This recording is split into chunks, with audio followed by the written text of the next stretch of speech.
వచ్చే బుధవారం పిటిషన్ విచారిస్తామని న్యాయస్థానం తెలిపింది.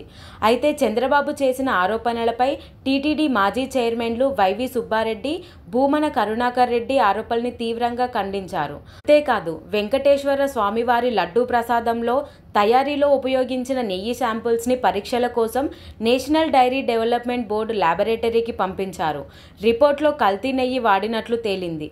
తాజాగా ఈ వ్యవహారంపై తిరుమల ఆలయ మాజీ ప్రధాన అర్చకులు రమణ దీక్షితులు స్పందించారు. ఈ మేరకు ఆయన ఓ వీడియో విడుదల చేశారు. గతంలో ఎన్నోసార్లు ప్రసాదం తయారీపై నేను ఫిర్యాదు చేశాను. కల్తీ నెయ్యితోనే శ్రీవారి ప్రసాదాలు అన్నీ తయారు చేశారు. టీటీడీ బోర్డు దృష్టికి తీసుకెళ్లినా పట్టించుకోలేదు. నాకు అర్చకులు కూడా సహాయం చేయలేదు. గత 5 ఏళ్లు తిరుమలలో మహాపాపం జరిగింది. నెయ్యితో జంతువుల కొవ్వు ఉన్నట్లు రిపోర్టులు చూసా. కల్తీ నెయ్యిపై సమగ్ర విచారణ జరిపించాలి.